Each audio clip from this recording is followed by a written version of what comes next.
Então, você praticamente, muito dificilmente investe nas suas próprias coisas.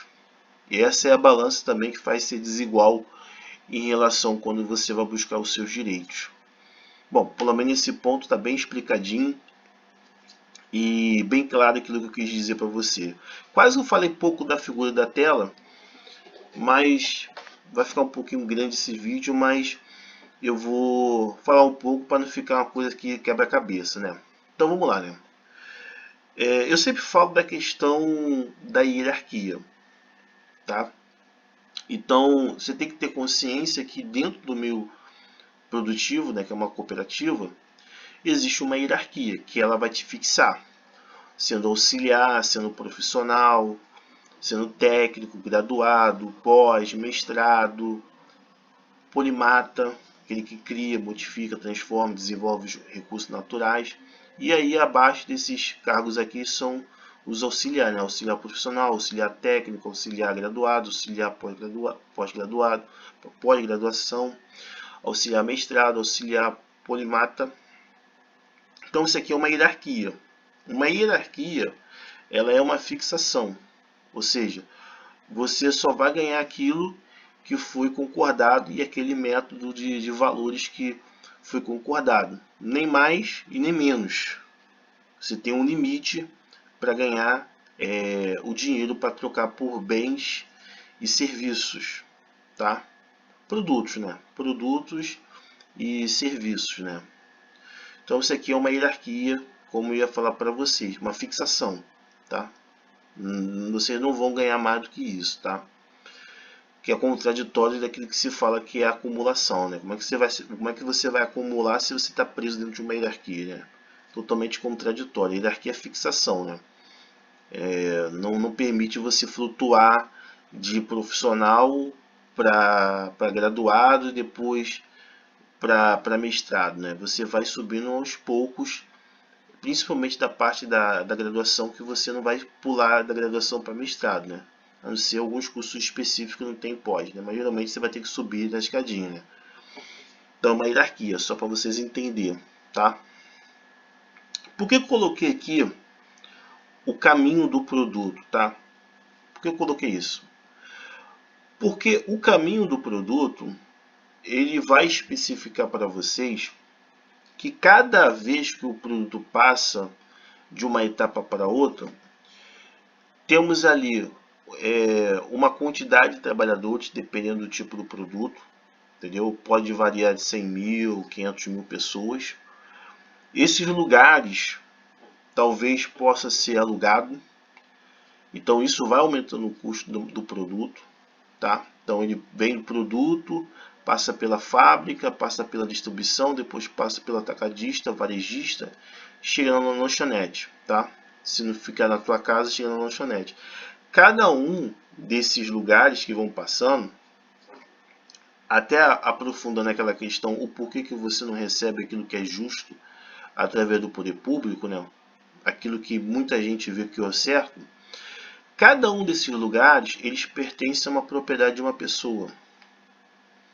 Além da propriedade, tem uma estrutura através delas. Então, cada ponto desse de logística tem uma necessidade. Então, geralmente tem o que nessas propriedades? Tem internet para ser paga, tem luz para ser paga, tem água para ser paga, tem segurança para ser pago, tem alimentação para ser pago, tem a manutenção para ser pago, tem o transporte para ser pago, tem o pedágio para ser pago, tem a segurança da carga para ser pago, tem que mais? Tem um banco para ser pago.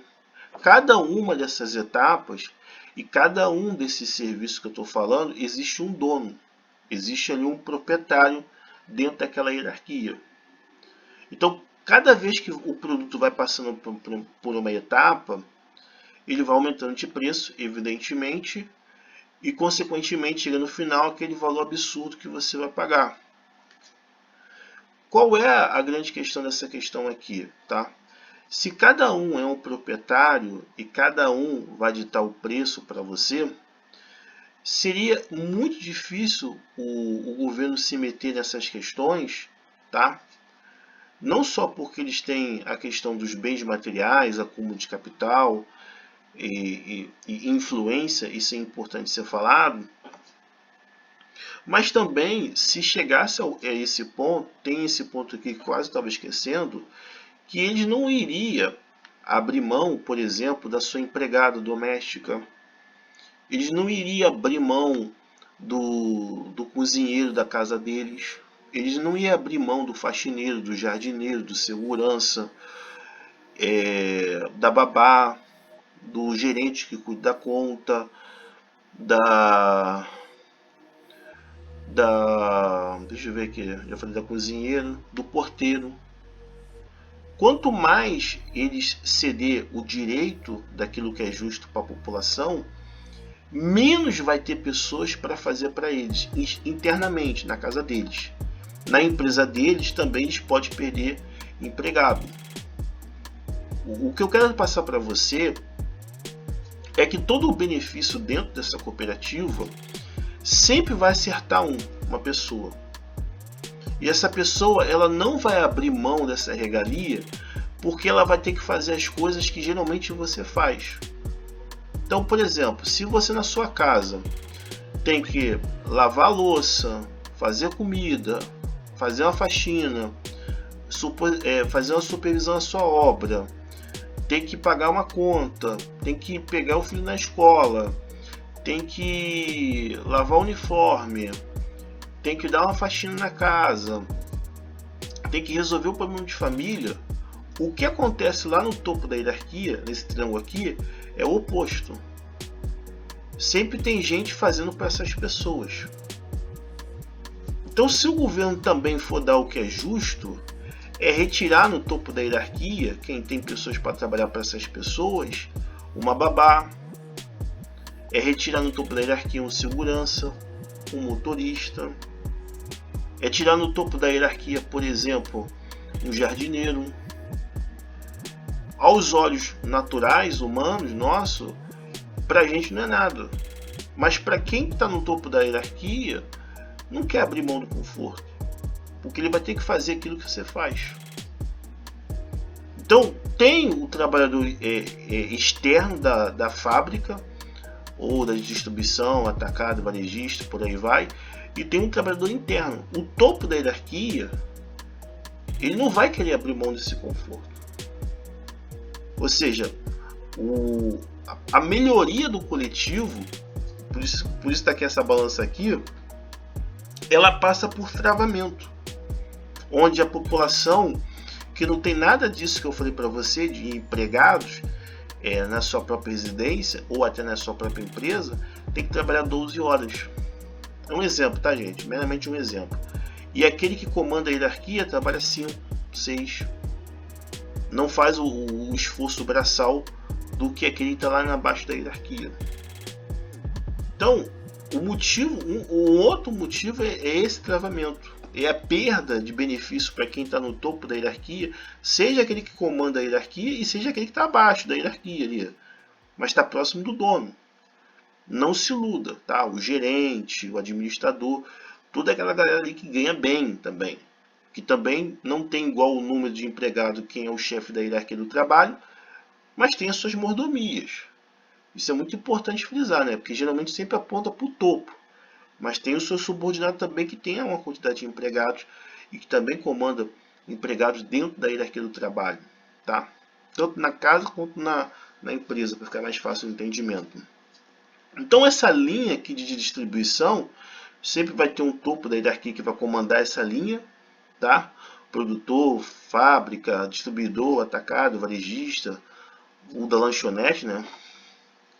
E esse topo tem várias propriedades e várias pessoas também que são líderes de trabalho que vai prestar serviço para eles. Então, então essa questão de dar aquilo que você precisa através do governo, ela é totalmente trancada.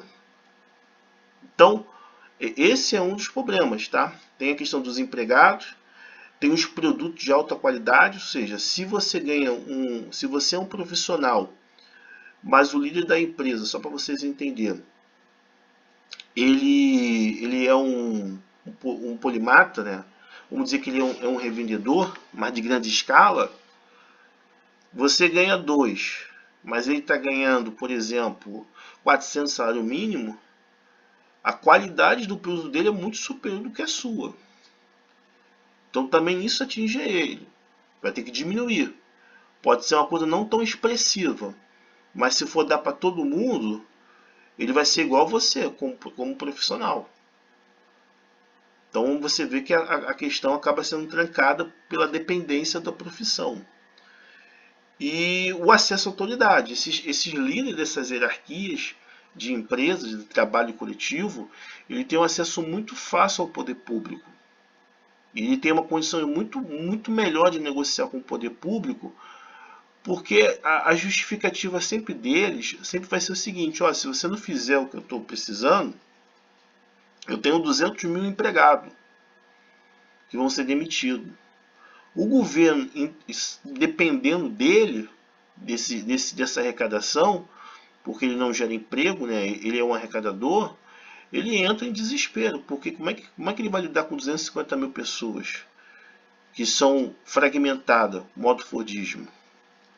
Então esse líder do trabalho coletivo, ele tem um poder muito maior do que um logística de bairro, que só tem um empregado, que não vai afetar tanto o governo. Porque 250 mil pessoas sem emprego, isso pode cair numa desordem pública. E aí dificulta o controle da população. O governo é muito ruim, entendeu? Então o governo fica desesperado porque são 250 mil pessoas que ele não tem controle. E precisa trabalhar porque senão começa a praticar o extrativismo. E isso atrapalha o controle da ordem pública. É interessante falar sobre isso, né? E eu vou falar aqui por último, né? Também, eu vou ver se eu aumento aqui o mapa. Vou aumentar um pouquinho aqui o mapa. Não sei se vai dar para eu botar o mapa aqui do Brasil. Vou ver se eu boto para cá, porque ali o da justiça está atrapalhando. Então, o caminho do seu produto, tá? Ele pode passar, por exemplo, ele pode vir do Pará e você ser do Rio de Janeiro, e ele passa por uma extensão de propriedade vasta. O pedágio é uma, né? O pedágio é uma, né? Entendeu? A propriedade ali da empresa, né? Se não pagar, tu não vai embora, entendeu? Então isso tudo acaba, de uma certa forma, esse caminho que o produto faz, né? Tirando a legitimidade do governo fazer alguma coisa. Dificilmente, eu vou chegar numa questão que é importante ser falado, dificilmente o governo ele vai parar de produzir seres humanos subordinados a outros seres humanos. Porque ele precisa manter o funcionamento do poder público. Ele precisa continuar ter a transição de geração a geração do trabalho especializado, né, do trabalho profissional, para poder manter a arrecadação. Ele precisa que o pai passe para o filho o trabalho profissional e assim por diante, geração a geração, para poder manter a arrecadação. Quando se fala trabalho profissional, ele dentro de uma profissão, tá? Seja graduado, pós, doutorado, essas questões, tá? Não o profissional mesmo, como eu falei aqui da hierarquia aqui, tá? Então ele precisa, tá? O que a pessoa tem uma profissão ali e manter a arrecadação. E tem o problema que o trabalho está acabando, evidentemente, porque pela substituição e o próprio desmonte também do poder público. Mas isso é um outro tema para se falar para frente, né? Então ele precisa, mas depois eu vou falar sobre esse tema em outros vídeos. Então ele precisa gerar, de fato e verdade, seres humanos subordinados a outros seres humanos para sempre ter arrecadação, para sempre manter o funcionamento do poder público. mesmo ele mesmo desmontando esse poder ou permitindo o desmonte desse poder através da substituição do trabalho humano através da mecânica e eletrônica.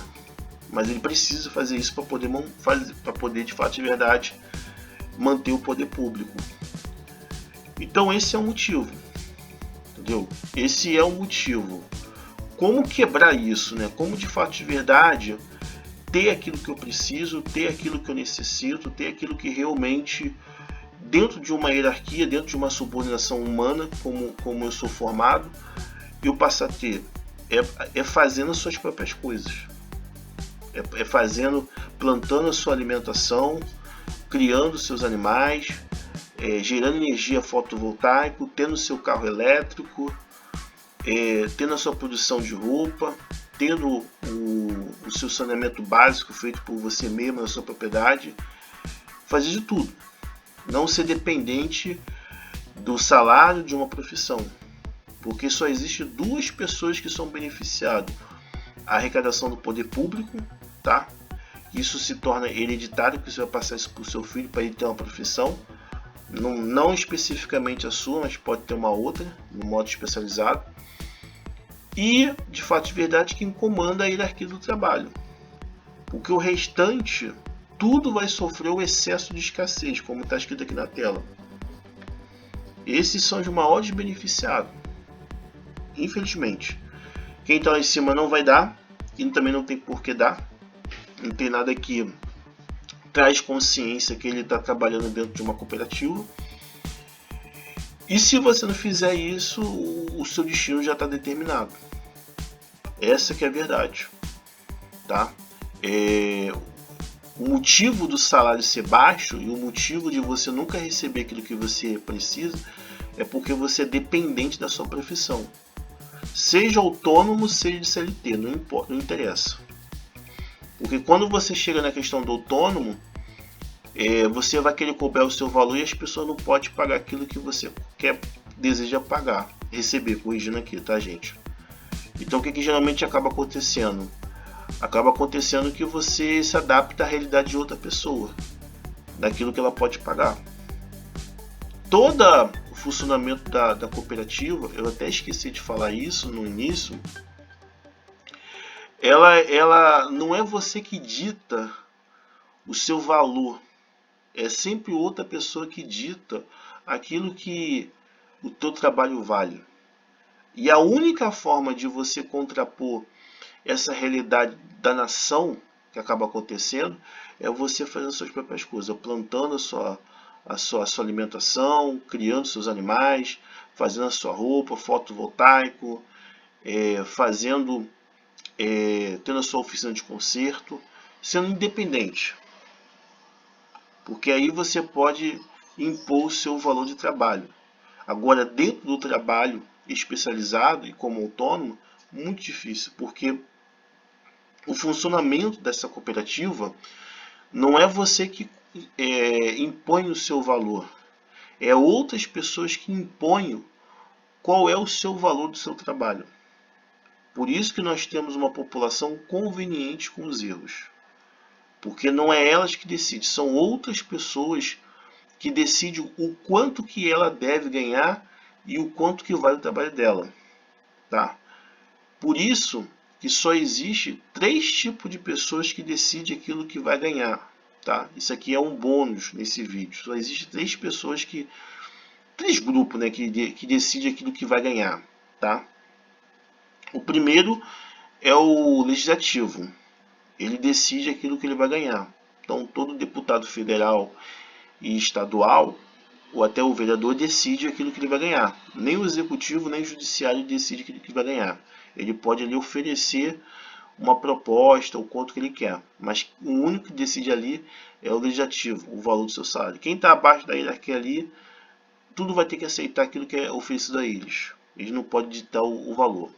O segundo é aquele que comanda o trabalho do coletivo. Tem sempre a sua propriedade e ele decide quanto que ele vai ganhar. Mesmo que ele depende dos valores de outras pessoas para poder ganhar, mas ele acaba acumulando tanto pelo trabalho de outras pessoas que ele, de uma certa forma, ele consegue se impor, porque ele tem ali 100 mil, 50 mil trabalhadores, que vai gerar excedente para ele, e esse excedente vai poder dar condições de impor um valor que ele vê que é justo. Mesmo que não se adaptar a esse valor que as outras pessoas rejeitam, o excedente que ele vai conseguir capturar do coletivo já vai ali acudir às suas necessidades. E o último, tá, como bônus, é aquele cara talentoso, habilidoso. Esse aí consegue impor ao patrão e outras pessoas o valor que ele quer ganhar, porque ele consegue trazer cliente para as pessoas. O restante tem que aceitar aquilo que as outras pessoas podem pagar ou querem pagar. Então, seja o quarto que faz as suas próprias coisas desse grupo seleto. Como eu estou lutando para ser dessa forma, né? Tá? Foi, gente. Espero que ajude a vocês esse vídeo.